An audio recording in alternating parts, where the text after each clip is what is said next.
Good evening, everyone, and welcome to the Village Board of Trustees Workshop Meeting. Today is Monday, April 12th, 2021. It's now 7:03. We all would like to please stand for the Pledge of Allegiance.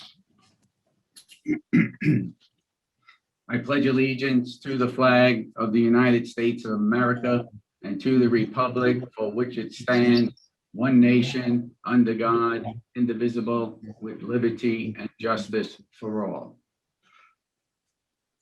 And as we always do, please let us remain standing for a moment of silence and think about our servicemen and women serving our country.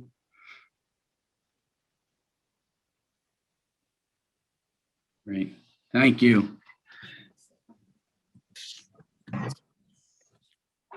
Also, today is the beginning of Ramadan. So for all of those celebrating Ramadan, I wish you a happy Ramadan.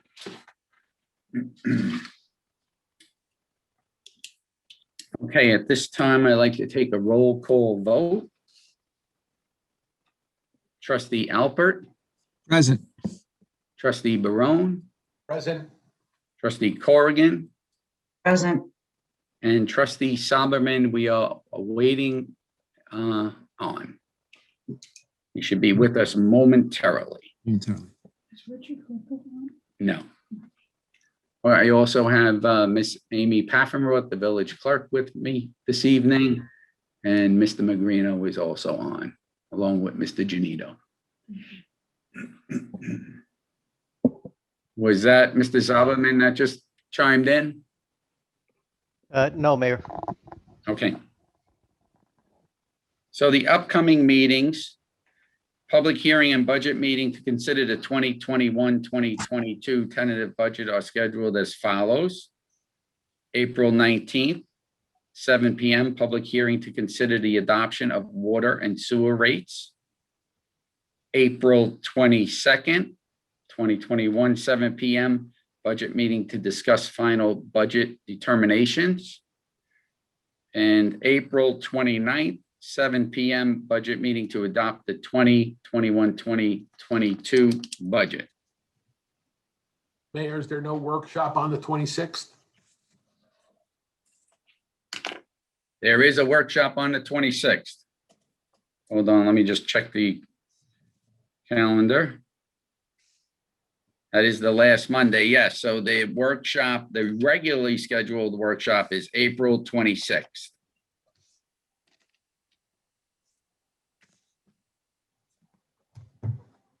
So we have the 19th, the 22nd, the 26th, and the 29th. We're going to be warm and cozy all together for the whole Everybody. month of April. Everybody's good with that? Yeah. Okay.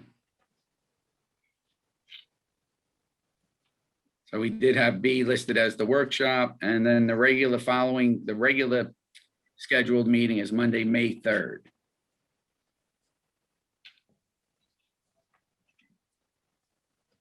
Okay, it is now 7:07.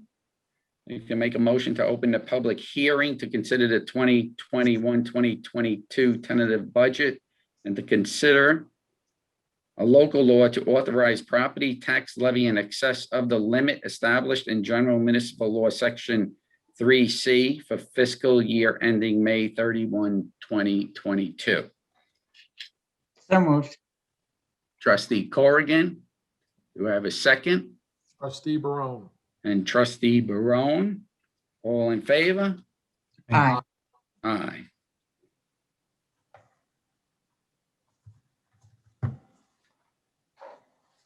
Okay, so we have the public hearing to consider the tentative budget. Is there anyone from the public that would like to speak? Mayor, Yes, if I may, it might be a good thing for me to provide a high-level summary of the budgets. okay. Go right ahead. All right, so just bear with me 1 minute. Got to get the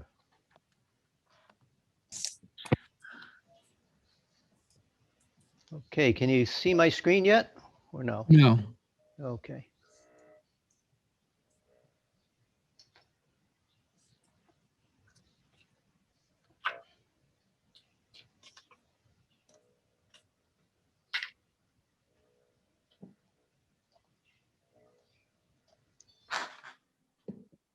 Just bear with me one moment, please.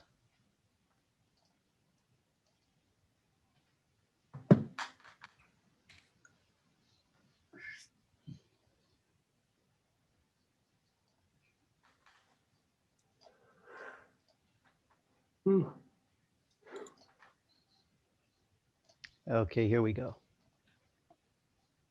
See it. Good. Okay, so we're going to bring this up to full display, so hopefully it looks a little better for you.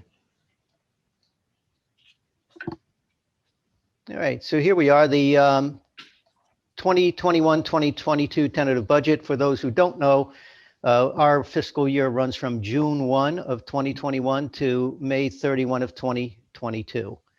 The tentative budget, and we're going to go over the major funds that we have within that budget. The general fund, which is our largest fund and is the one that is supported by our taxes, property taxes. The appropriations are 16 million. That's the amount that we need for expenditures. Those are up less than 1% at 0.9%. The estimated revenues are $3.8 million. They're down about 5.2%, and that's predominantly from our conservative budget due to the effects of COVID over the last year and how we might expect that would carry forward into at least the first few months of the next fiscal year. Taxable assessed value dropped by 0.8% to $131.8 million. And that leaves us then with a tax rate of $92.85, which is 3.8% more than the tax rate of 2020, 2021. The average home will see an increase. This is a single family home with the average assessed valuation of roughly $41,000. And that would go up about $139 a year. The tax levy at this point exceeds the tax cap by $44,106. And just as a quick note, our printed tentative budget document that is up on the web at the moment had a tax cap that actually was in excess of $192,284. The reason why it changed and is now much less is because when we went to the state site to input as a proof the tax cap formula, the state is giving us a credit from last year because we were under the tax cap, and is also giving a credit, this is the first time in many years, for the amount of police and fire retirement system, basically police for us.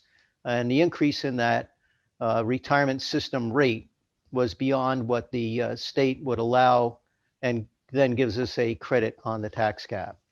So we then also like to look at the fact that if we wanted to change that tax rate by 1%, what would we have to change in revenues or appropriations?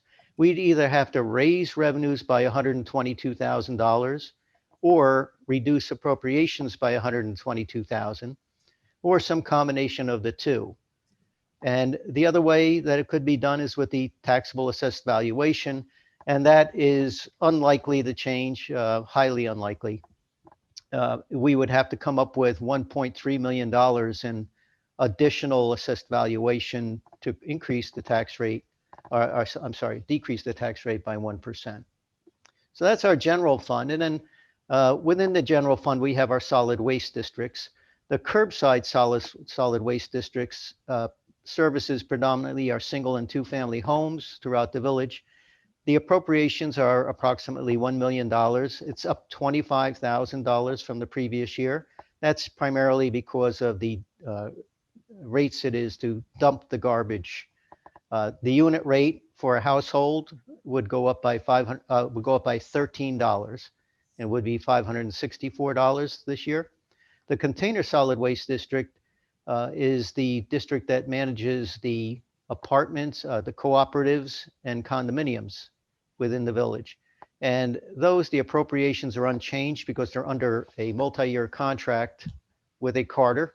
And so therefore the unit rate did not change either because the number of units remained the same. On our water fund, it is $2.1 million in appropriations. It is actually down by $23,000, and the average water bill will drop by about $2. The average homeowner pays approximately $298 a year in water. The sewer fund, the appropriations are 2.8 million. They're up about 145,000. That's predominantly due to improvements that are needed or costs associated with compliance with DEC and EPA regulations. The average sewer bill is going to go up for a household about $30 a year. The debt service fund is what we pay for our outstanding debt. It is $1.2 million, not much different from the previous year, about $35,000 more than last year. And then we have our proposed capital projects. The capital projects are not part of the budget. Changing a capital project on the list doesn't change anything in our budgets. It is simply a listing of what's been proposed as capital projects. And as the time passes on, the village board would decide whether or not they would like to adopt a capital project, and at that time adopt the funding for it and the funding plan, and perhaps adopt resolutions to authorize bonds or accept grants and so forth. Again, that is something that would be done in the future. As the mayor was mentioning, these important dates for the budget, today is our public hearing on the tentative budget and the tax cap. April 19th is going to be the public hearings on the water and sewer rates. And by the 22nd of April, the final decisions have to be in by the village board.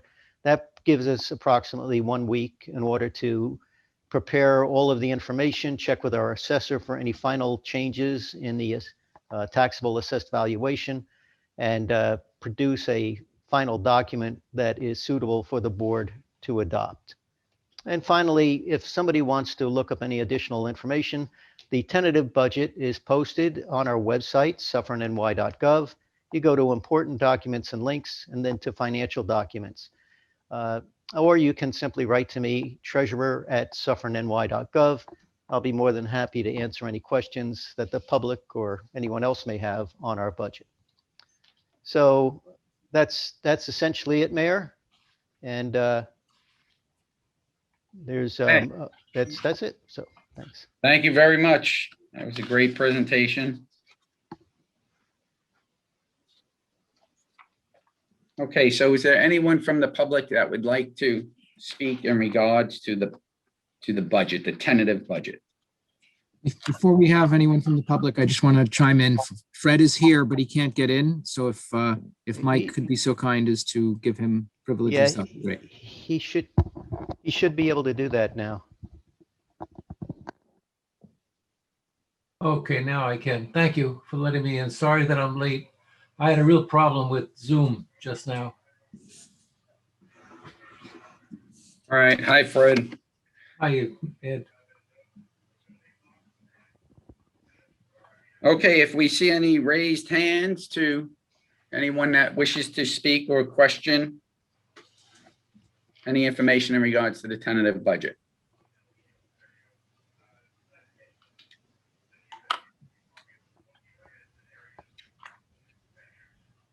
Hey. No one. We don't see anyone, Mayor. Don't see anyone.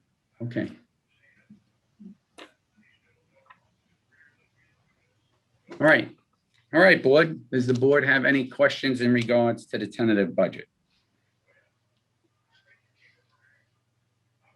I have a lot, but I'm going to see if anyone else has, because mine are going to take up a long time. So, All right, go ahead, Steve. right, okay. All right, I went through the budget line by line. Now, the first thing I'm going to say is, as I've said in previous years, this is my third opportunity to help form the budget. And as I've said in previous years, I will not be in favor of breaking through the cap. So I will be voting no when that vote comes up. Having said that, we are very close to the cap, as Mr. Genito said, somewhere in the range of what was the number? $44,106. So that's not a lot of cutting required to get below the cap, the 2% tax levy cap, as formulated based on the other changes, pilots, and so forth that affect the overall number. So I think it's pretty easy to find the cuts required to get below the cap. Honestly, looking through the budget as I did, I mean, I believe I've found quite a lot of cuts that are feasible without having any impact on village services, which is the key. I think every resident enjoys the services we get from this village, and no residents want their services cut. But having said that, I'd like to take a few minutes and go over a few items, a good handful of items actually, with Mr. Genito. Perhaps he can give a sense of some of the numbers based on past precedent on those categories. And also on, I looked over the amounts that were spent just during the last year as well. So, I mean, I know this was a COVID year, so things are a little different and it's a little more complicated than some budgets might be because of that. But I wanted to perhaps go over a few items. Now, I apologize. I'm going to be, my vision for close up, I actually kind of look over my glasses. So I'm going to duck down and look at the document to get the questions out. All right. So the first question I have actually is involving franchise fees. Actually, that's money that comes in from, for instance, I guess, Cablevision and so forth. So I noticed that we only received 135,000 so far of the 250,000 budgeted for this past year. So I wanted to get a sense from Mr. Genito whether that's paid quarterly or semi-annually or whatever, or why that number is lower than usual. I was hoping that's a starting question. Yeah, it's paid quarterly, and typically we received the third quarter within the end of the current fiscal year and the last quarter within the very beginning of the next fiscal year. I see. So basically that it's low is not an alarming thing. Okay. No. I just wanted to make sure nothing changed. All right. Let's see. What was the next questions I had? Building permits. So for money coming in from building permits, we've placed 50,000 expected in the budget. But so far this year, we actually have already had 127,000 come in from building permits. That's so far this year. And, you know, some years, 2019, we had 232,000, 2018, it was a little lower, but we do have a couple of buildings coming online potentially that will be, you know, requiring permits if we go ahead and approve them. I don't know if we will. That might be part of why they're not on here. But you know, I know there's 50 Lafayette as well as the Avon property are two promising items that might have to draw some permits. So I just wanted to get your opinion on that. The permits, yeah, these were discussed with Steve Conley, the building inspector, and they're based on what he knows is coming in and what he expects to come in. We don't put, for instance, building permits like Avon, which may not come to fruition. So, right. Okay, that's fair. I understand that. And by the way, some of the earlier years, they were so high because the Sheldon was undergoing its construction and so forth. Right. Okay. So let's see. So I see that for police forfeiture revenue, we've collected about $60,000 so far, roughly, but nothing is budgeted for police forfeiture revenue. So I wanted to understand why that amount is left out. Yeah, we don't budget for police forfeiture revenues unless something actually happens that generates those revenues. So we don't budget for it. What happened this year, there was an auction of a lot of evidence and equipment that the police department had that was not claimed after the cases were finished. And so that's how that generated 60,000. Okay, fair enough. Let's see. All right.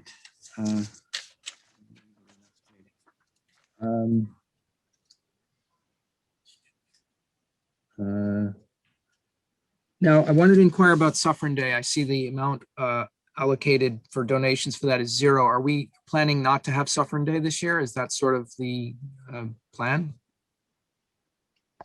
I don't know what the plan is for Suffern Day, but if there's donations that come in for it, that we wouldn't budget for it unless there is a Suffern Day, and then typically you would raise donations to cover a good bit of the cost. Okay. Now, as far as also revenue, filming revenue, I know there was actually we just received some information in the last few days about some potential revenue. Is that all this current fiscal year, or is any of that into the future? I don't have the dates in front of me for that. Something we were going to. The filming revenue, I believe that you're talking about that you're going to be approving is for this fiscal year. This if I fiscal understand. year. Yes. Okay, very good. Someone wanted to talk? I thought I heard a voice. Okay, I'm sorry. Let's see. Give me a second here. I'm sorry. If I may, I think somebody is getting feedback. If you, everybody wants to mute, except for the person speaking, that might help. Thank you. Okay, so some of the items I wanted to inquire about, like item A 1010.4400.0008, professional and consulting. That line item, last year we budgeted 11,000, I suppose, and then we're proposing 9,000. But I noticed that 0 has been paid so far on that line this year. So is that something we need to budget a full 9,000 on? I'd have to look at the details of that. Typically, that's the village board. So typically, I believe in the prior year or this year, the 11,000 was because they were anticipating possibly using a planner that was not through the planning department.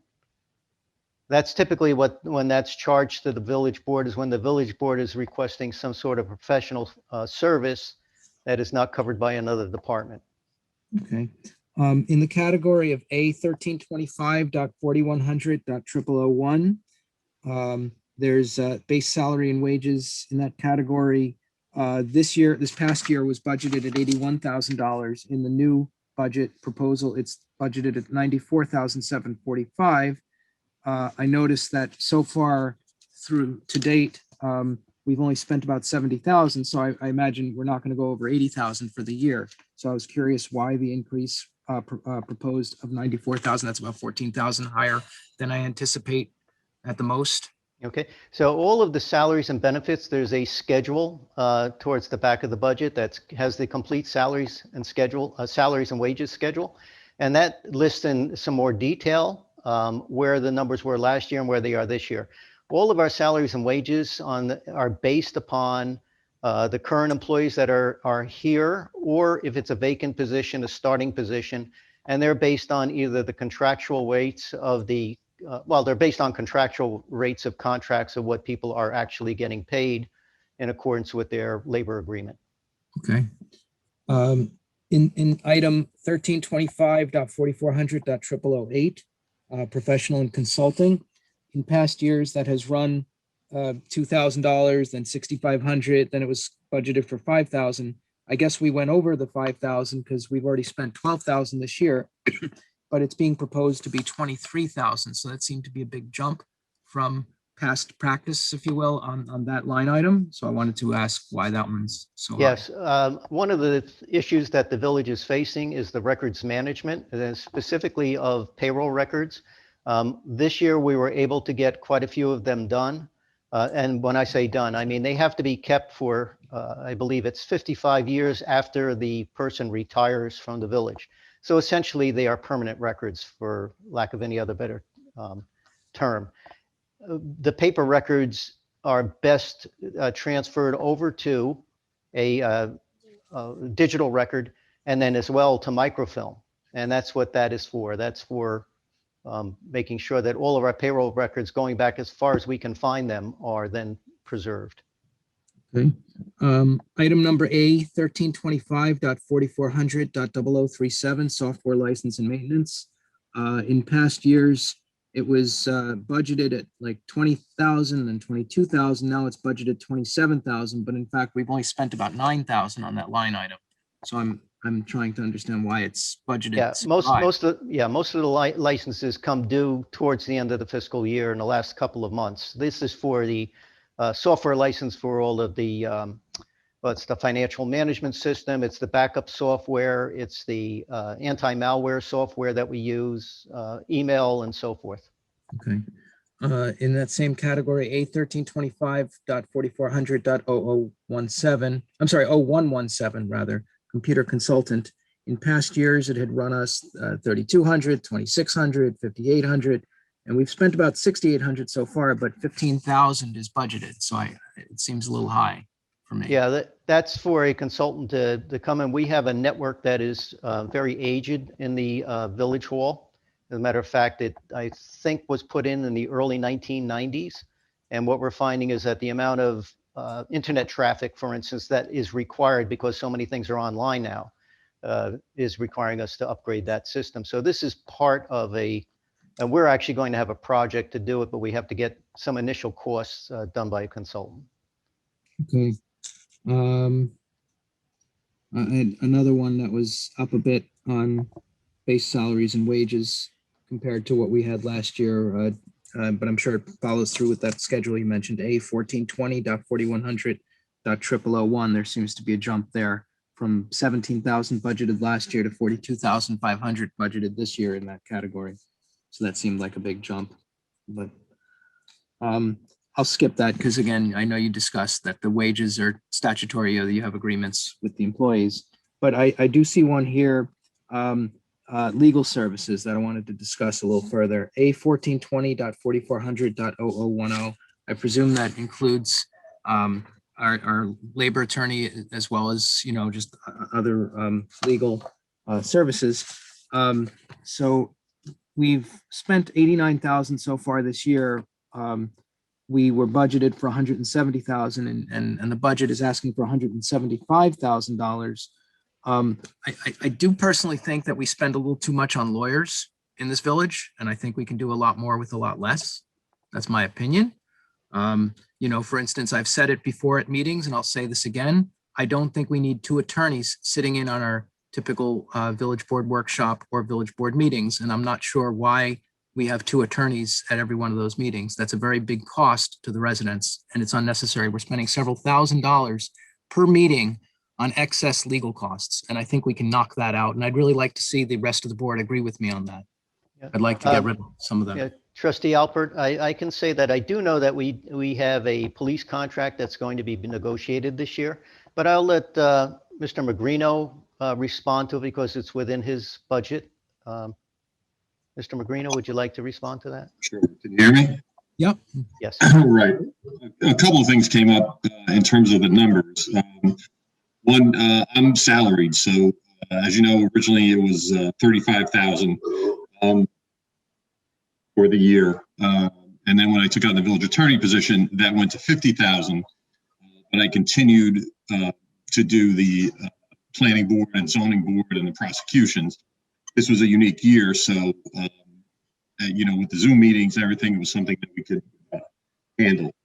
Mr. Glickle does handle labor and assists in that, assists me with that and FOIL items. So for next year, again, not sure, what the future holds. Assuming we get back to some sense of normalcy, I budgeted as if there were a village attorney and then somebody who would be in my old spot as assistant village attorney. Basically, that's been unfilled last year, which would provide, some help. And in terms of the outside counsel, yes, we've had discussions regarding, whether or not Mr. Glickle needs to be on at other times. When he's on, it's usually for an item that he has, but I can certainly speak to him about, having maybe a more targeted approach. And if there's a labor matter that's on, he should be on. And if not, I could speak to him about it beforehand. So, Right. But yeah, Michael, I did discuss with Michael that the labor negotiations coming up, I think that's a reasonable, number in terms of anticipating that that's going to be a major, major expense for attorneys negotiating labor contract. But in terms of just going back over the years, it's been much less for my position, my current position, and my previous position. I basically have kind of been doing both, if you will, for that increased price. There was a time when there was a village attorney who was making much more than I'm making this year, and what I was making as the assistant. So, I certainly will discuss with Michael and the board, numbers, but I believe that's based on what happened this past year and what we anticipate the need next year. That's where we came up with those numbers.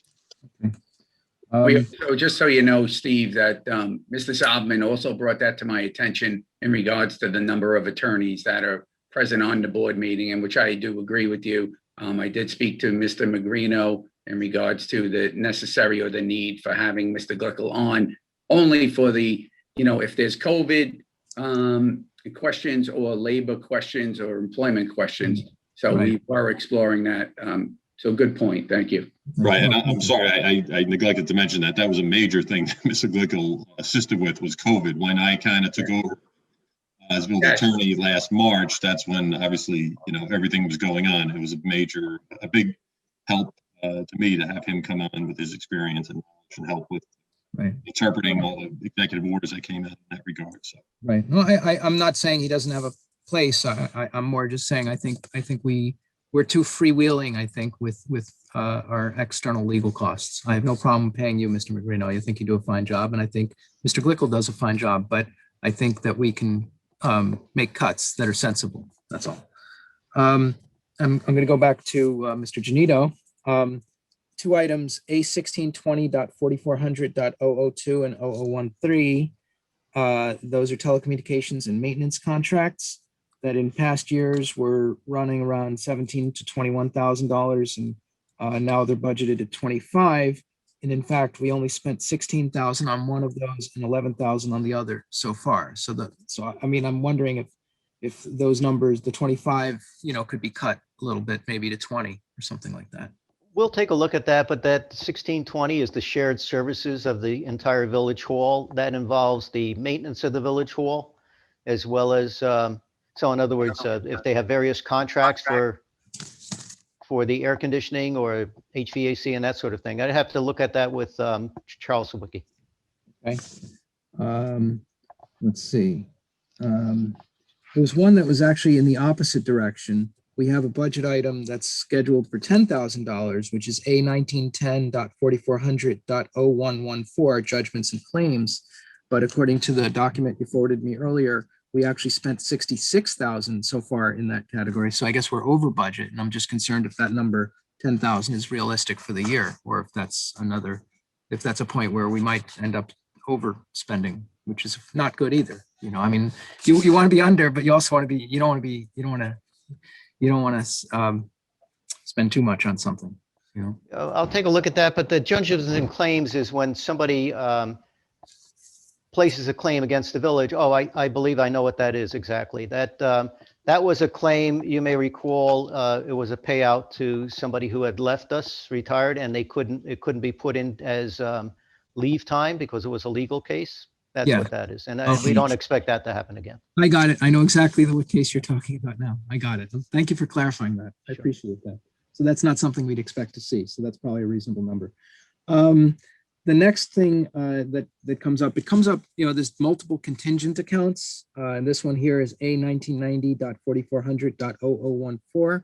I know last year we budgeted $100,000, Mhm. which seemed like a sensible number. This year you're proposing $200,000.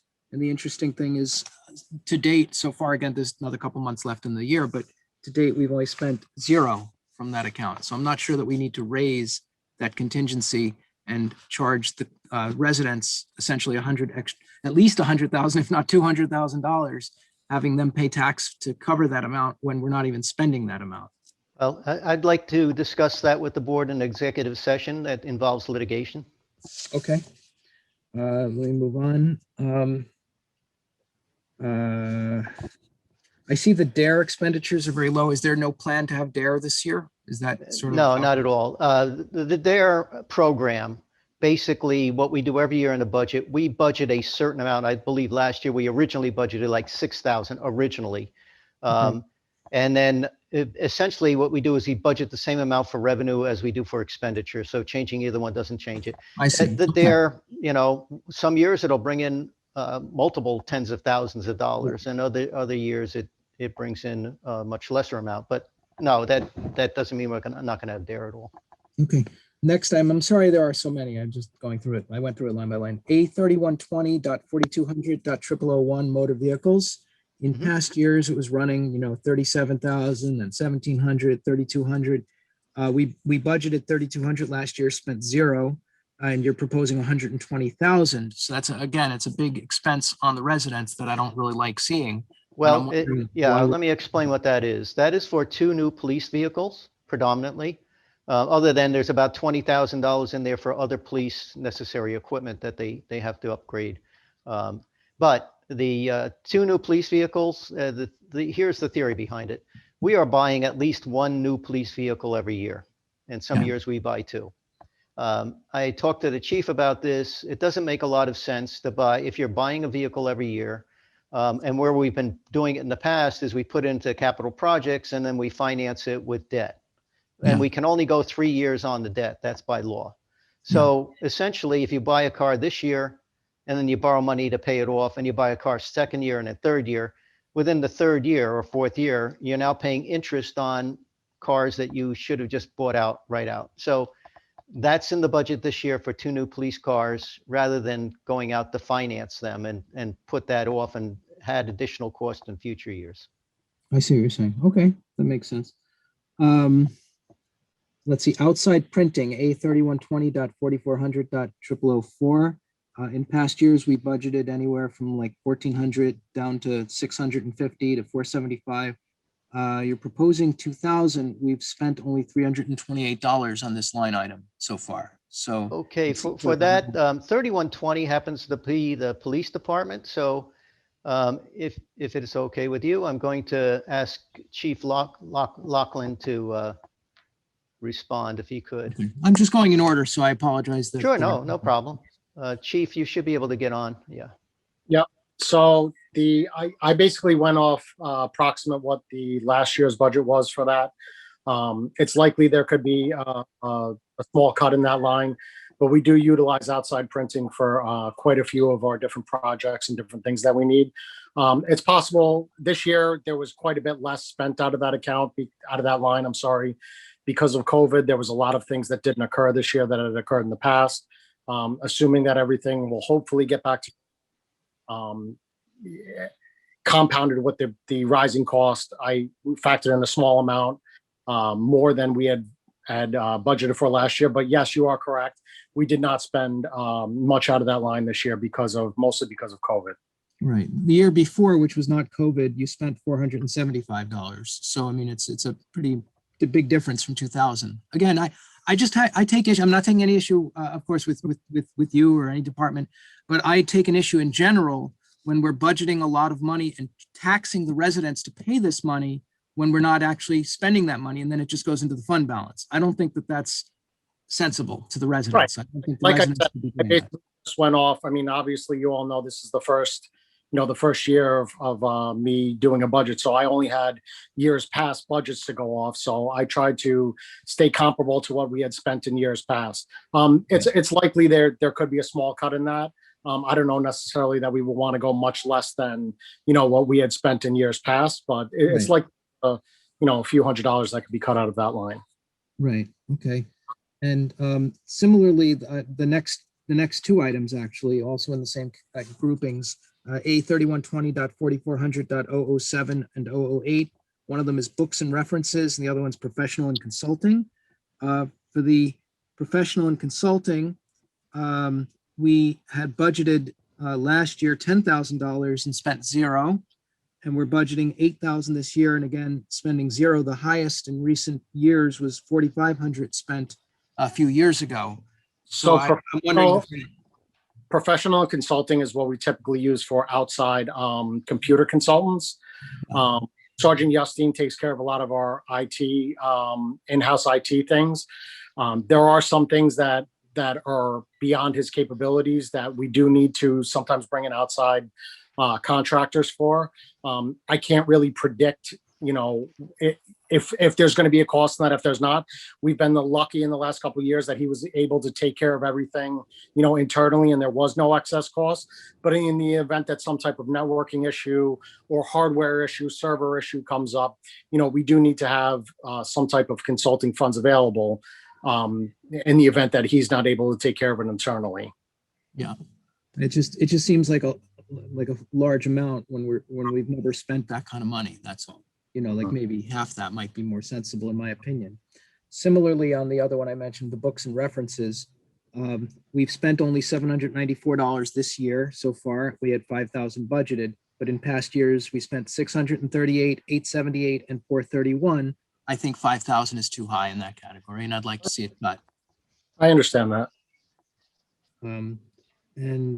Let's see, moving down my list here. That's all good. Hang on. motor vehicle. So I have a question about this. I'm actually, Mr. Genito might be better able to answer this. I noticed actually throughout the budget that items like motor vehicle parts and motor vehicle tires and batteries, have they been now combined with motor vehicle repair and maintenance to some Yes. degree? Yes, to all degrees, yes. Okay, okay. Because you'll find the same thing in many cases with building repair and maintenance. And they might have had building supplies, et cetera. Okay, so yeah, I'd written down what we actually spent. So using that item though, but we spent in this past 10 months of this year so far, we spent about, let's see, 20, it's 4,000, like about 6 or 7,000, even if I say $8,000 so far, we're budgeting for motor vehicle maintenance, we're budgeting 23,000. Again, we're putting a huge burden on the residents for something we're not spending.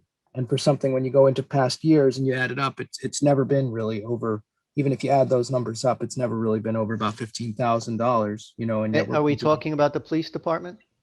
I believe we are at this point, yes. Yeah, I mean, those numbers are worked on with the garage, with the Public Works.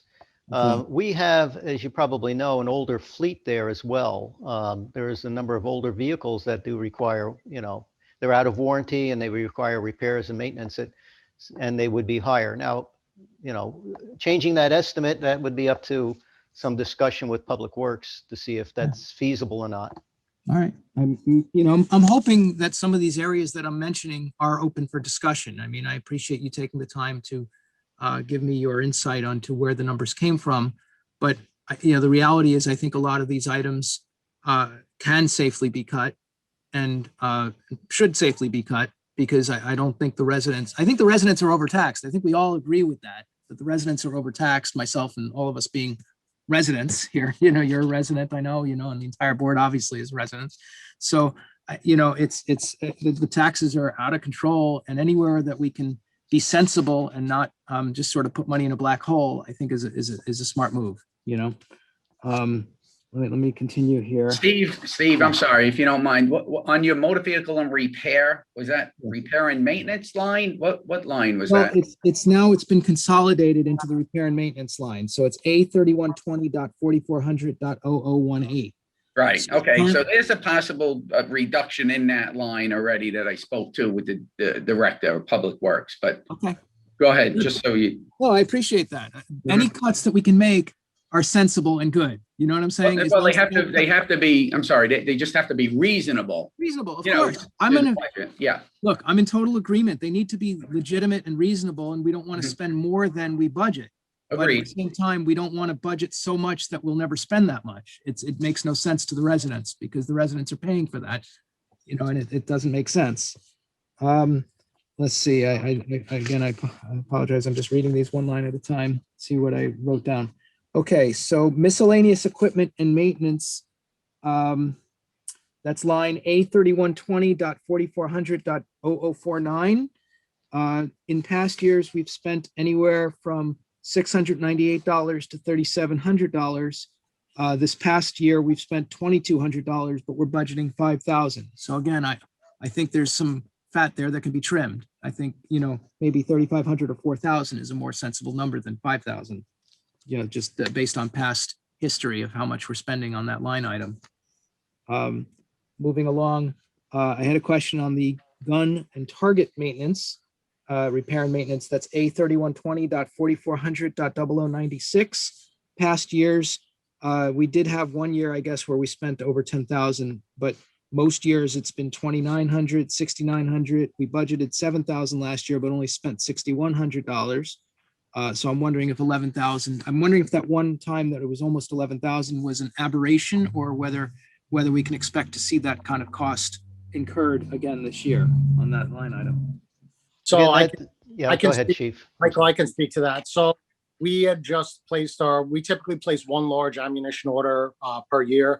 We had just placed our order a month, 6 weeks ago, told by our ammunition supplier that ammunition is in such short supply right now. The order that we just placed is looking at around 12 months to even be delivered to us. He also advised us that the cost of ammunition has gone up significantly. So that's why I budgeted the extra, put the extra money into that line because he did make us aware that the cost of ammunition has gone up significantly. Okay, so ammunition is included in gun and target maintenance. Okay. I Correct. wasn't clear. The Okay. gun and target maintenance is basically where we're getting our ammunition, any firearms. Okay. Now what's the medical supplies referred to in A3120.4400.0103? We apparently only spent $561 out of 2,500 budgeted, but yet we're budgeting 3,000 this year, which is a higher number. So that's sort of the same thing. We typically place one large order throughout the year, which has not been placed yet. That is for rubber gloves, AEDs, AEDs, any type of expenses for the police department. So that order has not been placed yet in this budget cycle. So we do expect to go through that that line, especially with the amount of PPE that we're going through related to COVID. Okay, that makes sense. I think I'm moving on to another department at this point because my next question involves cable vision. So I know that's not a police expense, I don't think.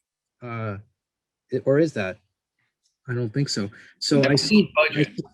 What's that? It's item 3120.4400.0142. That's police, yes. Oh, it's still police. Okay, so I didn't realize the police have their own cable vision setup. So I see that it went from past years where we were paying around $2,000. Suddenly it jumped up to $4,000 one year, but then last year we budgeted 2,500, but we've already spent 4,500. So we've spent over budget. So I see we're at 6,000, which might be a sensible number based on where it's been. But my question is there any way we can renegotiate whatever that cost is? Because it seems $6,000 for some sort of cable services, whether it's internet or television or whatever it is, it seems like a lot of money. And I feel like that ought to be negotiable with that company. I don't know if that's something and who would be responsible to do that, but it seems that for something to rise so precipitously seems unreasonable. I'm not about the negotiation aspect of it. I could just tell you that based on our current billing rates, that's what I budgeted for is what our 12 months of bills would be. Right. No, I see Yes, that. I'll add to that too. Basically, due to the new reform law for the police reform, the police department had to upgrade all of its services with cable in order to get a sufficient speed to get the data transferred back and forth to the DA's office in the timely manner that it needed to get done. I see. So there was a And so- change. I didn't realize that. Okay. Yeah, So there was a that's change. it. That explains it then. Because I was thinking it might be something that could be negotiated. Let's see, let me move on here. That's all reasonable. I'm just gonna skip that one. Those are good. Good parts.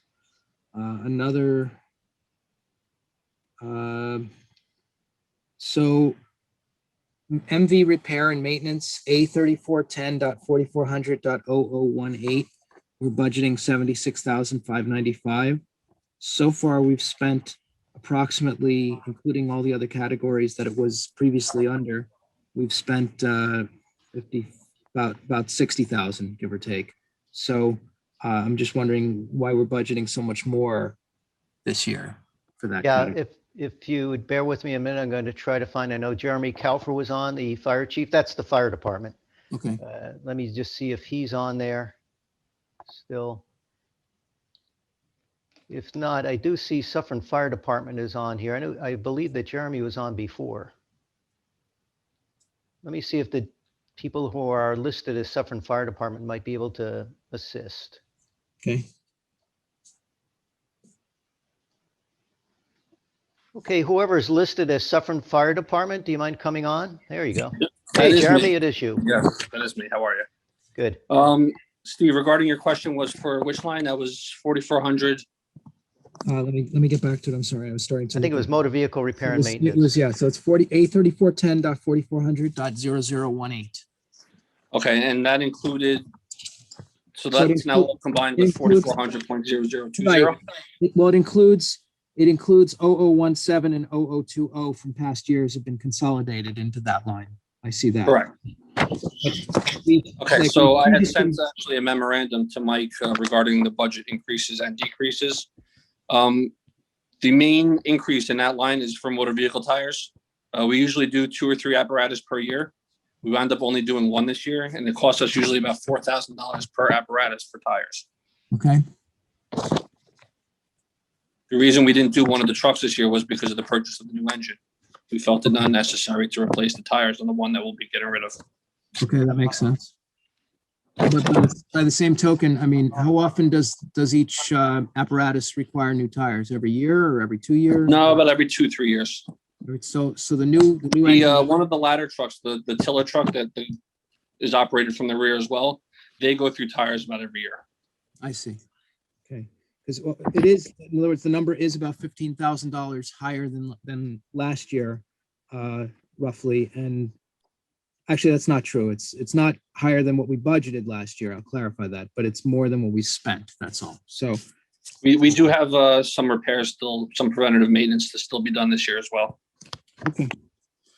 All right, let me move on. Radio repair and maintenance, A3410.4400.0093.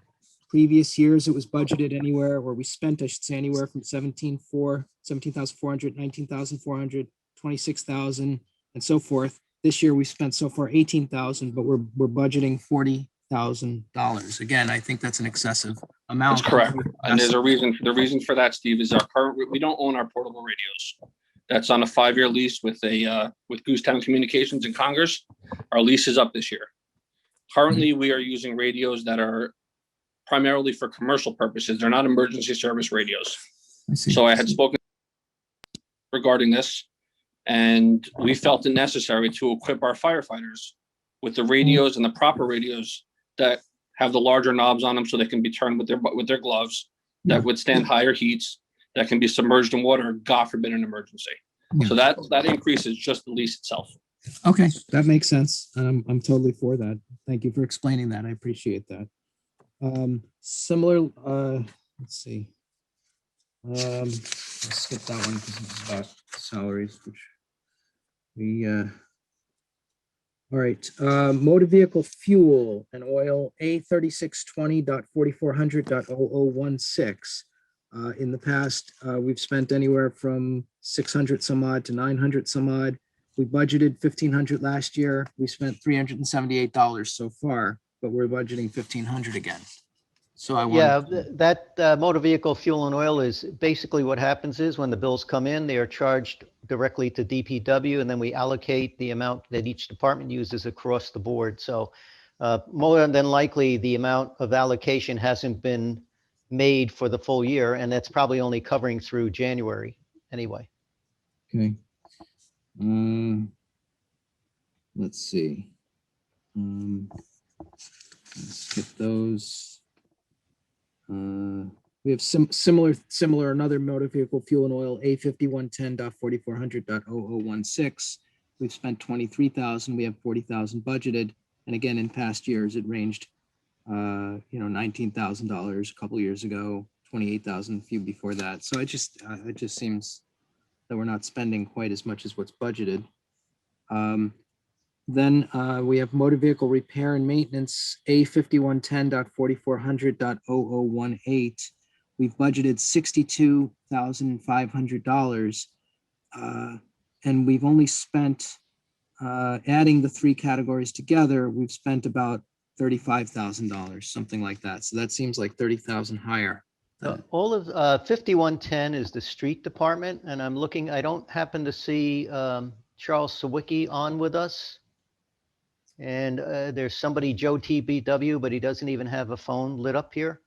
So I'm not sure if there's anybody from DPW. If you are, please send me a chat or raise your hand. And I'll see if we can get you on. If you're on a phone, you hit *9, that should raise your hand for you. And if you're on the app, you should be able to click on the raise hand. And either way, oh, here we go. It's 7,000, whoever that is. So let's see who we got.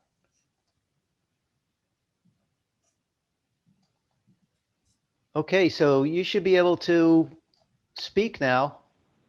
Who do we Michael. have? Yes. Got Joe on. Okay. What was the question? Okay, and Joe, I just preface this with, if you can't answer the question, just feel free to say, we'll get back to the trustees. But go ahead. I believe the question was one was motor vehicle repairs and maintenance. Is that correct? Yes, Trustee Alpert? Mhm. A 5110.4400.0018. I understand obviously that also includes 0017 and 0020 now, but just the same, we're budgeting 62,500, but we've only spent about 30,000, give or take, maybe 35,000 in the last year. So I wanted to understand why it's so high compared to past years. So Joe, that's going to be the combined total of the repairs and maintenance, tires and batteries for the motor vehicles. Okay, if you remember last year with Director Zawicki and some of you board members, we did cut our line items drastically.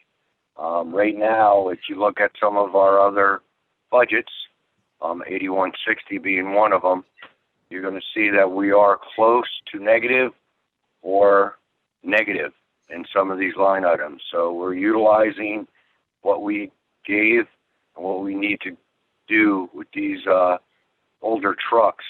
And again, working together with Zawicki, Director Zawicki, that's why we upgraded them a little bit, anticipating that we're going to be doing more repairs. Okay. Similarly, A 5110.4400.0033 building repair maintenance. It's budgeted for $20,000. Last year was budgeted for $8,500. We've only spent $4,700. So I wanted to understand why this is a big jump. I mean, these We items have, that you brought up are all very big items that can save the residents a lot of money if we commit to go back to where we were last year. Anyway, go ahead. in the past month and a half, we had some major windstorms that broke away our bay doors. The first 5 bay doors as you're coming up from the baseball field, 3 of them have to be repaired and serviced from an outside company. They have dangerous springs up top, and we've tacked them temporarily. They're off-centered. Eventually, we're going to have something inside the shop, and we're not going to be able to get it out.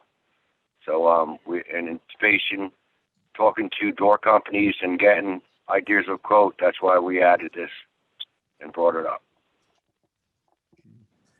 Wanted to also ask, while I have you on the line, road materials, which appears to be including concrete mix and repaving, perhaps. Road materials A5110.4400.0045.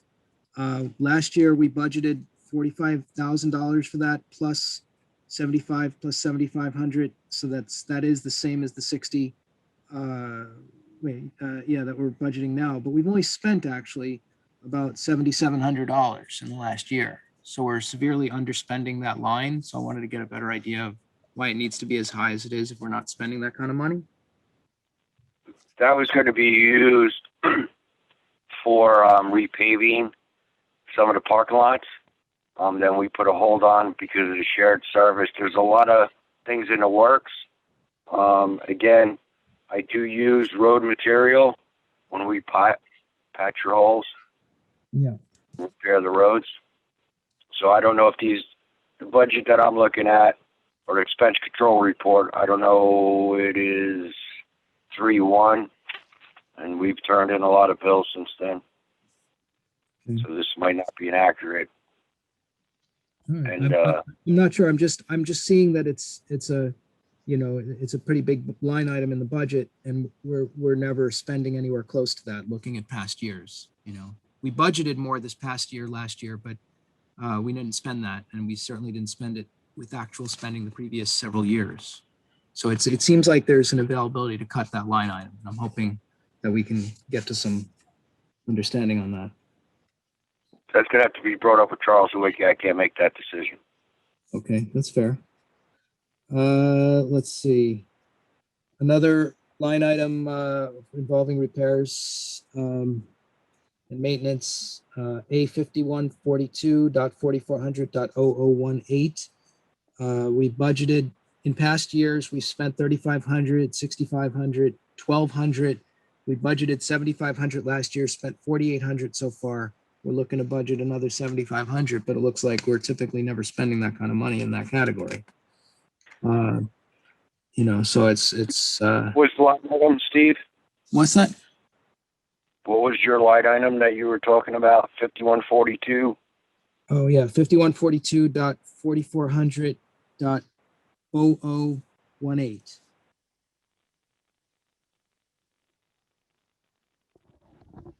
That would be snow removal. Okay, under the snow, that's motor vehicle maintenance. Yes. Right now, where I'm at 2,600, and equipment parts, I'm down to 1,300. And we're putting our plows to rest right now. So pinning and some parts will be ordered. These lines will be pretty well eliminated before May. Again, ordering the pistons and pins from American Hydraulic and some of the plow companies, like the police chief with bullets. Things are not easy accessible, and we're on order and hold. On how about A 5142.4400.0046 sand and salt? In past years, we've spent anywhere from 30,000 and change to 97,000. We budgeted 115,000 last year. We spent 60 so far. The winter's basically over, so I anticipate that's the end for sand and salt this year. And this was a pretty bad winter, I think, as far as sand and salt. I'm sure you went through quite a lot of it, and it was, I guess we spent 60,000 or so. So I'm questioning whether we need to budget $115,000 for sand and salt when we've never spent that much. And this was, I think a pretty snowy winter. All right, we had a fairly decent snowy winter compared to the last three. You got to remember, under the state bidding system, we have to allocate 900 tons of salt. If I don't use it all before May, we have to purchase it and have it delivered, or we pay $3.50 a ton for them to store it in Long Island. So I don't have the calculations in front of me on what our balance is that we have to bring back in here, what the difference is going to be to that number. But again, by the end, we should have a better. I will make the phone calls tomorrow just to see what we still have standing on the salt. Okay. I also, I'm just curious, and again, I know Mr. Genito mentioned as far as wages that all that's listed in the back of the budget. And I didn't go to the itemized who's who on that yet. I was going by the Excel spreadsheet, but I see something where the amount doubled, which was an interesting thing. A7140.4100.0001 base salary and wages. We've budgeted 196,000 for the new year. Last year we budgeted 108,000 and so far only spent 97. So I think that the 108 is realistic. So why are we budgeting almost double that amount this year? And maybe Okay, we're now moving into the Recreation Department, 7140, and those increases are due to the pool expected to be opened this year. I see. Okay, that's fair. And I'm going to allow Cathy Mills to answer any other questions you may have on the recreation. That actually is, I think, my only one in that group, in that grouping. We're getting to the nitty gritty here. So that's the good news. I'm Sorry, almost home. Cathy. That's all right. That was the only one that it seemed like a big increase, but let's see. There's another, so A 8160.4400.0016 motor vehicle fuel and oil. In past years, we've spent anywhere from 18,000 to 20,000. We budgeted 25,000 last year and spent 17.6 so far. This year, we're budgeting $30,000. Again, I think this is an excess amount. I think that we don't need to budget such a large number when we're not spending a large number.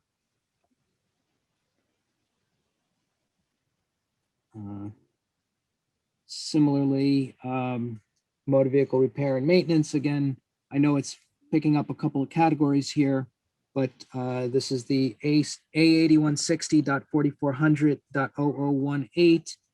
budgeting 72,000. We collectively have spent roughly 32, 52, like 60,000 maybe.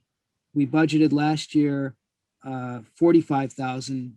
So I guess we have overspent that, but the question is, do we really need to budget 72,000? Maybe 60,000 is more realistic. Okay, 8160 is the solid waste department, 8160 and 8160. So I'm going to let Joe Hunt address those questions. Okay. Steve, you're talking about the motor vehicle line items on 8160, 18 through 20? Yes. Hey, our garbage trucks are tandem trucks. They have 8 wheels in the back. Yeah. Rubber jumped up. So did our fuel increase, which fuel and oil increases have jumped up. Again, our refuse department has the newest truck is 2001. Yeah. The oldest truck is 94. So the maintenance and repairs just to the bodies alone, we brought up. And again, last year, to help alleviate the overburden on the 2%er, we took a lot of money out of this. So we're just trying to catch up. Again, ordering pistons, seals, doing the welding in-house, metal. It's all going to come together there. Right now, if you're looking at an actual motor vehicle, 0018, it's got $1,013 in it. 0017's got $1,200 in it. And then my fuel and oil, I still have like 19, but we haven't replenished our stock for the hydraulic fluid, tranny fluid, coolant, and motor oil. Again, we're trying to keep enough money to get through to the new budget. And again, at the end, we always give back something.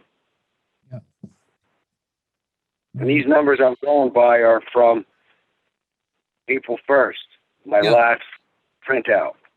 I try to stay up on it and keep it close. And when I have to, Cathy and Michael work well with me by moving money down on a line item to amp up so I can keep the boat floating. Right. Okay, thank you. I had a question, it's probably for Mike Genito, on dental insurance, A8160.4865.001. I see it went up from 3,200 budgeted last year to 9,950. So I was curious. Now we did seem to spend actually closer to 6,000 so far this year. So I guess the costs went up. But is that an unusual jump in that one category, or is that? Well, is that in a particular department? Is that 8160? That's 8160.4865.0001. Yeah, so basically that's two things. Yeah, the rates would go up a little bit, but more importantly, it's the allocation. As they use the dental services, it changes between departments. Also, if they shift an employee from one department to another, that can affect it. Okay. All right. I think I'm getting close here. Hang on. We're starting to get near the end here. Oh, so we have another contingent account. I had mentioned one earlier that had, I believe, $200,000. And here's another one with $200,000. F.1990.4400.0014. Last year, I'm sorry, we budgeted $200,000 last year, and we're budgeting $200,000 this year. We spent zero from that so far. So I'm wondering again if that particular contingent account needs to be $200,000 or whether we can get by with a lower amount and tax the village residents less. Right. Well, that's not going to affect the tax. That would affect the water rates. Currently, the water system is an older system, so we could have any number of situations that could cause us, for instance, to require an emergency repairs of a well that could be very expensive, or burst pipes, which we do have every once in a while, as you know, some water main failures. And so this allows us to have that money if needed. They can be very expensive repairs. So we don't normally recommend to lower that too much. Okay. I can understand that in the case of the water department. And by the way, the same with the sewer department. The sewer department, I think, has 100,000 and it's the same principle. Okay. Professional and consulting in that category, F.8310.4400.0008. We've typically spent about $25,000. Last year, we bulked up the budget to 75,000, but we only spent 21,000 so far. This year, we're looking to put in another $75,000.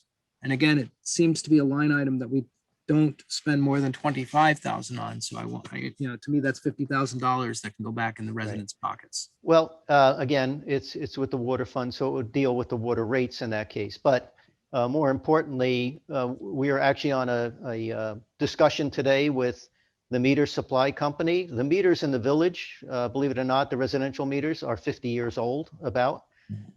It's time to replace them as well as the meter systems themselves. We are going to be presenting a project, capital project, which is listed right now for about $1 million. It's probably going to be $1 million one. We're going to get some more information from the people we were talking with on the phone today. Essentially, right now, the meters are very old. And the way that they're read is that somebody from the water department gets into a van with a reading device and has to drive by every house to pick up the radio signal. What this would do is essentially create two towers. I mean, they would be on a water tank or something like that, but they would be antennas that would pick up signals from anywhere within the location. And as we understand it, it would cover more than 95% of the meters. There would be a couple of blank spots that might have to be read manually or by a drive-by.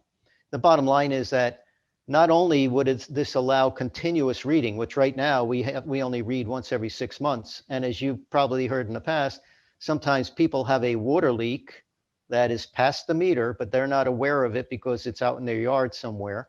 And they have a tremendous water bill or sewer bill, and they come back and ask if they could have some relief from at least the sewer portion of that bill.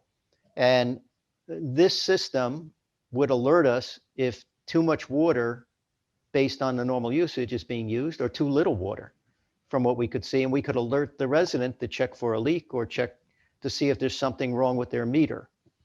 So there's a number of benefits to it. So this money is there in order to allow us to get the first foothold on the study and ultimately get the RFP put together or the bid documents. It's going to be a combination. Some of this is under a sole source because of the meters themselves, and some of it will have to be bid out. So this is to put it all together. That's what it's for. Okay. Similar items in that grouping, F.8320.4400.0004 and 0008 outside printing and professional and consulting. We typically in the past have spent on the outside printing anywhere from $2,000 to $6,000. We budgeted $2,000 last year. We've spent $1,828, which is in line with that, but we're proposing $7,500 this year. So I'm not sure why we're proposing so much more. And similarly on the professional and consulting, in the past, we've spent around $2,500 a year. This year, we've spent up around $2,200 so far, but we're proposing $10,000 in that line item. That seems like I'll have to check the professional consulting because that would have been something that either Mr. Sawicki or Mr. Dobrinsky would have put into the budget. As far as the outside printing, the printing costs went up because we've had to put in additional notices to the residents, as you probably are well aware under the COVID, one of the executive orders.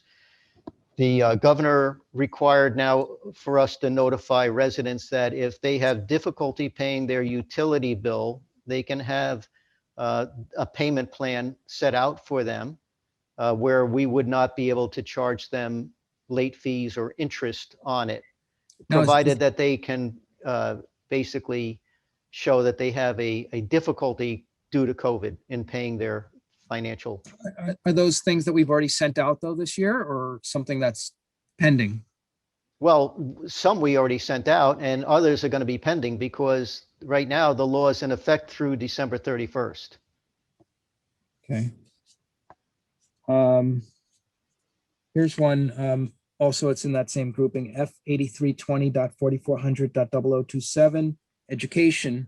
We've typically spent anywhere from $222 to $540. We budgeted $3,000 last year, spent $86, and we are budgeting $3,000. Again, I think that amount is too high based on past history of what we're spending on Yeah, education. again, we can address that with Mr. Sawicki and Mr. Dobrinsky, but I believe that that's for their continuing education that's required for certifications. And there may be more than one person in the water plant that has to meet certain qualifications educationally. Yeah. And similarly, F 8320.4400.0034, equipment parts. We've typically spent anywhere from $4,932 to $7,592. We actually did spend $10,000 this past year with an $18,000 budget. We're proposing another $18,000 budget. I'm wondering, if it really only needs to be maybe $11,000 or $12,000, something a little more than this year, just for normal. Yeah, maybe the best thing for the water and the sewer departments, being that Mr. Sawicki is not online and neither is Mr. Dobrinsky, or maybe the best thing to do, Trustee Alpert, is to set all your questions in an email regarding those two funds, and then Sure. we can have them sent to, or you can send them to Mr. Sawicki with a copy to me, and we can All look right, it so up. I'll skip all those. Let me just see if there's any other. Yeah, I see that other contingent account for the sewer system, another 100,000 there. Let me just see. Oh, this relates to that, but it also relates to other things that have come before the board. I presume that G.8130.4400.0008 professional and consulting, I presume that includes JCO in that Yes. case. And we've budgeted $350,000, which is, accurate to what we've been spending. But at the same time, we've been discussing cutting the amount that we're spending by reducing 8,000 per month, which would take $96,000 off of that amount. So I want to sort of address that because again, that's Yeah, certainly. As you know, there's nothing official that came from the board on that. And obviously, it would be an amendment to their contract that obviously we'd have to have documented before we made a change in that. One of the things I will caution the board about the budget, I know that the State Comptroller's Office did their budget review. And much like last year, they are cautioning us about our sewer fund. We will get the letter sometime next week from them as far as their review goes. But in the past, they've cautioned us about the sewer fund in particular because it runs so tight a line. Now, the contingency in the sewer fund, by the way, had to be used in the prior year because it was the revenues just barely covered the expenditures. And the problem with the sewer fund is that when people don't use, now we had the COVID situation, as businesses were shut down and not operating, they weren't using as much water as they were, and the residents don't make up for that difference. Right. So that's a challenge. The sewer fund is going to be a challenge because of all the regulations that come upon us and that things that have to be done in order to meet the regulations without violating the law. all right. Yeah, every other thing I had was in the water and sewer, so I'll skip those and directly deal with Mr. Sawicki and I'll copy you in. Thank you. Okay, great. I yield the floor. All right, Mayor, I don't see any other hands up at the moment. And I know that Mr. Magrino had alerted me that he had an issue raising hand on his particular connection. But I guess Joe Hunt had no problem doing that. And I don't know if any other, but we did notify everybody that's on this meeting by chat that they could chat a question into us Mhm. and alert us. So we can wait another 30 seconds or so if you'd like, Mayor, to see if Okay. anybody pops up Yeah, that's fine. either with a raised hand or in chat. But so far, nobody has offered any- either one. Do any of the other trustees have anything to add to what I've read through? But the only thing I have to add is that I've spent a lot of time on the phone with all the department heads, going over everything and checking with them and seeing what we can cut and what we can do, how to make sure that everything is 100% safe and 100% village friendly, and making sure that we're cutting the right things. And work in progress. We still have another week or so to go through, and I'm confident that the department heads, along with the village trustees, are doing everything that they can the whole entire board, actually, to make, nobody wants to pay more taxes, as we all know, because we all live here. So, the only thing I have to add at the moment. I did it more of on the phone conversations with each department head. I just attacked it a little bit differently. We do have a question in here from Lance Weinstein, and he was wondering about, was there any talk about eliminating, let me just bring that up. Any talk about eliminating one of the part-time police officers' positions and making it an administrative secretary? To the best of my knowledge, there was no discussion on that. I had a brief discussion in regards to that with the chief, and that is still ongoing. That discussion in regards to having a clerk to the chief, something along those lines, a part-time clerk or assistant to the chief, and that conversation is ongoing. Thank you, Mayor. You're welcome. In regards to the budget and the review, as it appears, and which we will get the letter from the comptroller's office, that the budget appears to be very responsible and reasonable. And in addition to reducing it below the tax cap, Mr. Genito, correct me if I'm wrong, I believe we need to reduce it by $45,000 to be below the cap. Yes. So that we would be able to arrive at those numbers, as you said, as is a working document. I think that the recommendations from the board members and or the department heads be emailed, and so we can gather all of the information and review them before the next meeting. Would that be recommended, Mr. Genito? Yes, absolutely. I would suggest that if any of the board members has a question or comment, to send them to the group of board members, the mayor, myself, and to the village clerk, so we all have a record of it. I will then answer the questions. If I can shoot them out to you right away, I'll do that. If I can't, I'll connect with the proper department heads. I'll just make a note here that Mr. Weinstein had thanked the mayor and everyone for answering that question, and he wanted to comment or compliment Chief Loughlin on the job he's doing, and that he needs the tools to run his department. So we all agree with that. Great. Great. So yes, Mayor, that would be the way to go. If they could email me the questions, I can then answer those questions, and I will let everybody know. And by the way, if a trustee does ask a question of the budget, when I respond to the entire village board, so that everybody has, because many of you may have the same question, but at least everybody will get that question and answer. I have a quick question, Mike, actually. I know about a week or two ago, Charles Sawicki sent an email about some cuts that he can make right off the bat, that original amounts he asked for were high. I didn't make note or compare whether those were already taken into account on the spreadsheet I was working off of, but my question, I guess, would be, have you reduced those line items that he specified by those amounts that he already offered yet?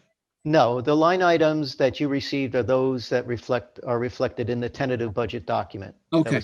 So I, just so the whole board knows, I'm sure you're aware of it from prior years as well. I do not make any permanent changes to the budget until the board has adopted a resolution to do that. I have no problem with, if, for instance, Charles Sawicki made a bunch of suggestions to make those adjustments and give you the summarized effect of those adjustments. And just so everybody is aware of it, sometimes adjustments, especially if they affect salaries and benefits, may affect the entire budget of all three funds. So it's one thing if somebody says, I want to reduce my office supply line by $1,000. That's really easy to do and to show you what the result is. But if somebody says, I want to move an employee from this position to that position, and especially if it's in another fund, that can be something that affects the budgets of the three funds.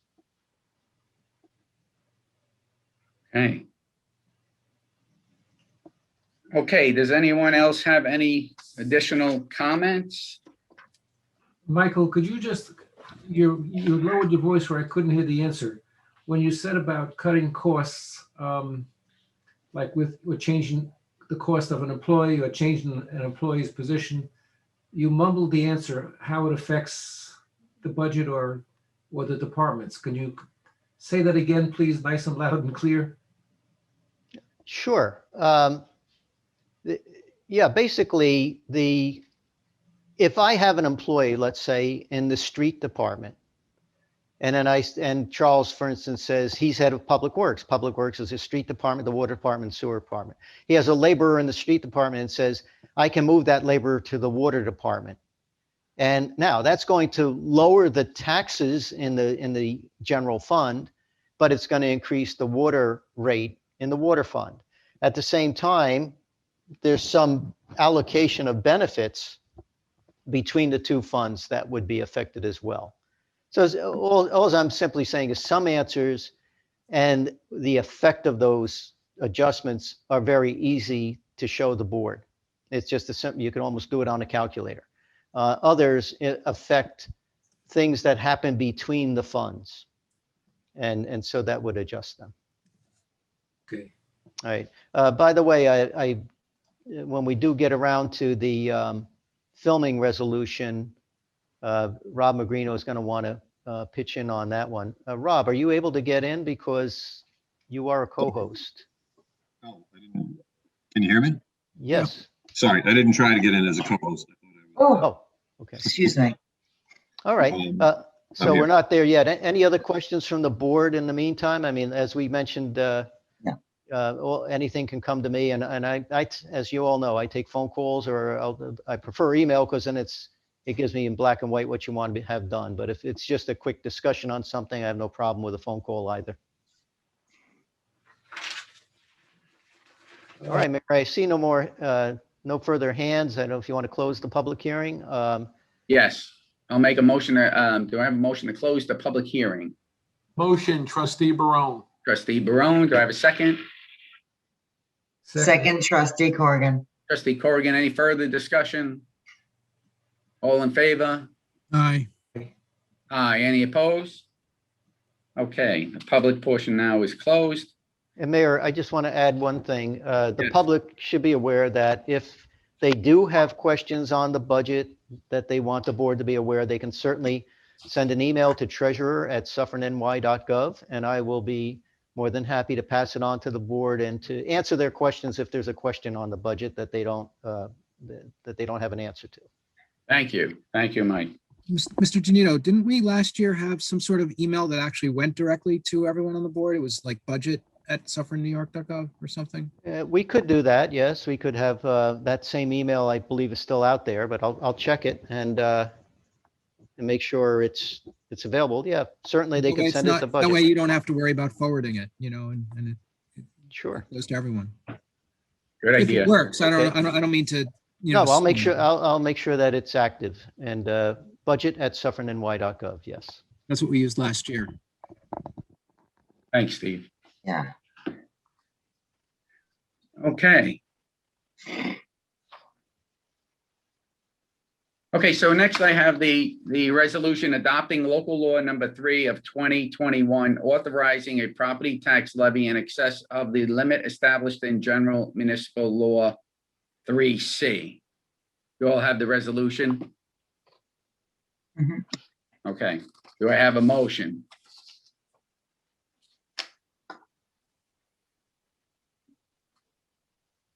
Nobody moves the motion for the resolution adopting local law number 3? Certainly won't. No, Okay. This so- is for the tax cap, no? yes. Yeah, Yes. we're gonna get this below the tax cap. No, I understand that, but understand why we adopt this local law. The law is that you have to have a local law in place before you adopt a budget. If you don't have the local law in place and you adopt a budget that exceeds the tax cap, even though you thought it was going to be below the tax cap, you will then be forced to withhold funding and not be able to spend it and immediately go back and make certain cuts in your budget. This practice of adopting the local law is highly recommended by NICOM and the New York State Government Finance Officers Association. It basically provides a safety net in the event that something wasn't determined or calculated correctly, or that something happened at the 11th hour that you did not anticipate when you adopted your budget. So if you choose not to do it and you believe you're going to be below the tax cap and you want to take that risk, that's up to the board. But just understand that if you adopt the budget and you exceed the tax cap and you didn't vote to override the tax cap, you will be forced to then have a meeting and immediately make cuts in that budget that you adopted, amended to make cuts. Good And with then that money has to be put aside into a reserve fund to be used for next year. Okay, so, In other words, we can approve this local law. We can go above the tax cap, or we can also wind up cutting the budget and go below the tax cap. That is correct. And then, as you did last year, you adopted the local law. You then adopted your budget, which was below the tax cap.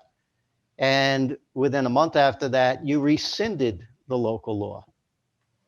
So you were within the tax cap. You rescinded the local laws to say I didn't have to go over the tax cap. But if something had happened in between where, let's say, there was a miscalculation or something happened that caused the Office of State Controller to tell you you didn't do that right, or something else should have been done. Right. It's just a safety feature. But again, it's up to the board. Well, I have to say, I like that safety feature. I wouldn't want to be forced to cut in such a way that would be terrible for the village. And we should have that flexibility. So I would make, I'm for that motion. so do you move the motion, Mr. Sauberman? I do. Okay, do I have a second? I second the motion. Do we have any further discussion? As I've said in previous years, because I've voted no every year so far on this particular motion when it's come through, I feel that having the opportunity to go over is something I don't want to provide the board. I think that we need to make sure that we're below, and we need to make enough cuts that we're 100% certain there's no chance of going over the budget, over the tax cap levy limit that's set by the state. I think we should honor the intent of the law that the state set. And I think that we should cut our budget sufficiently to keep it below the tax cap beyond a shadow of a doubt. I'd like to ask a question because I'm new here on this trustee position. The 2% cap put out by the state is just a recommendation. Is there any penalty? It's a law, but routinely local governments override it. But it's a law, huh? It's a And you law, can override it with no penalty. no penalty. But there is sometimes a penalty to the residents because they may not get their full star rebate or something to that effect. No, that's no longer in place. There used to be a rebate that was given if everybody stayed below the tax cap. That is no longer in place. There was a mention tonight that because we stayed below the tax cap, that the village did receive some kind of benefit. Yes, we were allowed, it increased the amount of the tax levy you could raise this year. You know, when it comes to this position about the local law, I understand my fellow board members wanting to be determined to stay below 2%. But as Mike said, it's a no lose for us. It really is a no lose. We wouldn't be forced if for some reason we couldn't, afford the expenses and had to make, those cuts to the services.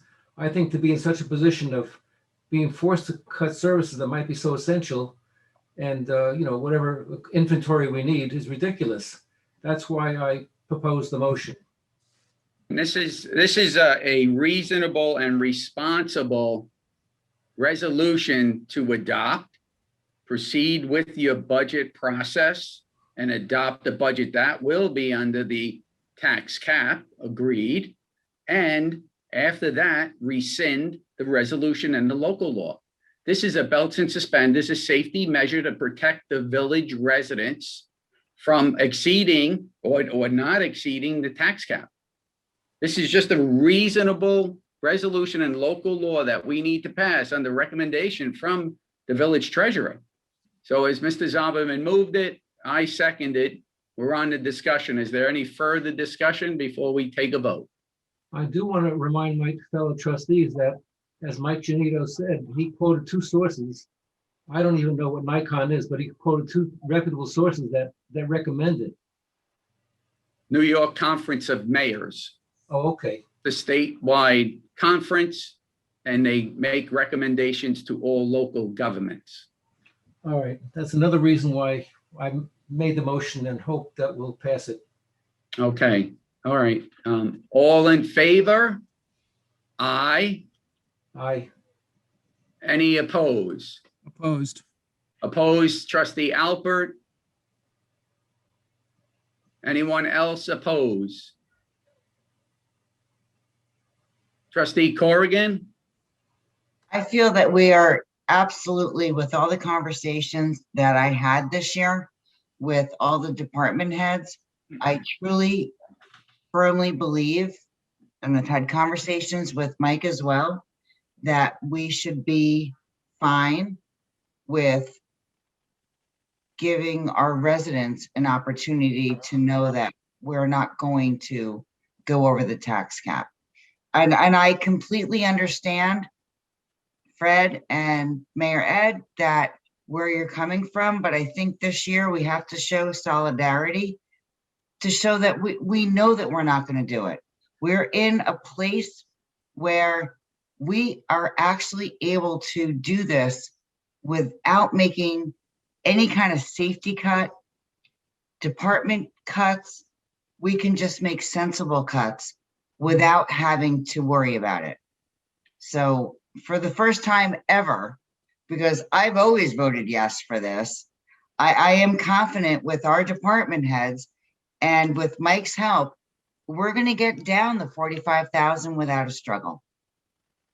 That's how I I feel. agree with you, and I believe that the safety measure of establishing or overriding it and temporarily is necessary and responsible. As Mr. Genito said, anything can happen.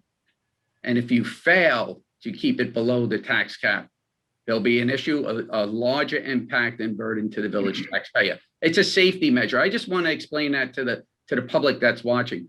It's a safety measure. Yes, Okay, and totally understand that. okay. I want to do more for the residents in a safety issue this year. So, And I have full faith with Mike and all the department heads Mhm. that we can do it this year. I've been on the board for 9 years prior to this, and I have always voted yes. I have full confidence this year we are going to obtain it without an issue. okay, so your vote is, No, okay, trustee Corrigan votes no. Trustee Barone, I believe that we're going to keep it under the tax cap and we don't need this safety net. okay, that's a no vote. To know. Okay, and trustee Alpert, you made yourself clear, that's a no vote. The motion fails, the resolution fails. I'd like to ask Mr. Magrino a question. Yes. If there were two people who voted yes and one person who voted no, and there were two abstentions, is that a legal win for the two who voted yes and one voted no and two abstentions? Well, Abstain. no, you can't abstain. You need a legal basis to abstain, just to avoid a no vote that can't occur. One thing that I did, was contemplating suggesting the vote does not have to take place tonight about going over the cap. If you wish to continue it, see what happens, you could do that. But, again, the reason Michael suggested it is again, we've gone through it as the safety valve, if you will. But again, if you wanted to continue it, that would be another option. Okay, My opinion is this is a very important message to the residents that this way they know now that their taxes will not exceed the New York State tax cap. And I think that's an important message to our residents that this board has been working to keep taxes down. And we succeeded last year and looks like we will succeed again this year. Of course, I can't count the eggs before they hatch, but it appears to be the case. So I too am sure that this budget will be below the tax cap, but I will be a responsible mayor and pass this resolution and then rescind the resolution upon being below the tax cap. Absolutely. It's a safety measure. I think it's somewhat irresponsible, but You always think we're you disagree. What you always think we're irresponsible, and I have done my due diligence and I've spoken with all of the department heads. And I don't know why you're laughing, but so I just think it's fair for the residents. I just feel that we're not being irresponsible, as you claim that we're an irresponsible board all the time. Mhm. So that is your opinion. And sometimes we feel you're irresponsible. So we're going to go with, we disagree on this one Absolutely. with having the village residents at our first and foremost thought. So it's not disrespect to either how anybody voted. We are putting the residents first, all of us. Right. If we are keeping the residents first, we would adopt this local law to protect them in the event of anything that can occur within the calculation of the budget, within any actions taken within the village. It's a safety net for the residents. I understand you're telling me you understand that, and I'm sure that we will be below the tax cap. Okay, But to good, not we agree on that. forward, yeah, absolutely, but to not Excellent. move forward to provide that safety net, to me, Thank you, Ed. Okay, As Mike Genito said, I feel that you're giving away flexibility that costs nothing. exactly. Exactly, agreed. Thank you, Fred. You're welcome. Okay. Okay, so that motion failed. Now we will move on to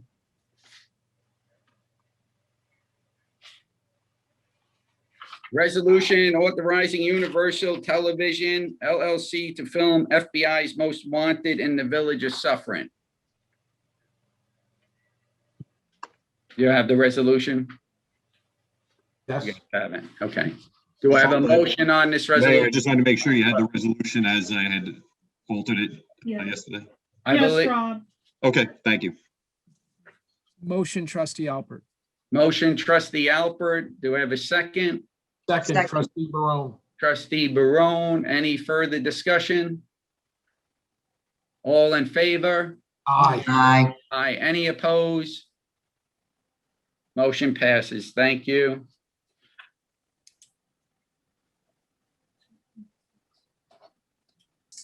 Okay. Okay, I have a motion to close the meeting. Motion, trustee Barone. Trustee Barone, do I have a second? Second, trustee Sauberman. Second, trustee Sauberman, all in favor? Aye. Aye, motion passes. Okay, thank you. Thank you for coming out to our meeting, and we'll talk again next week. Everyone be safe. Bye.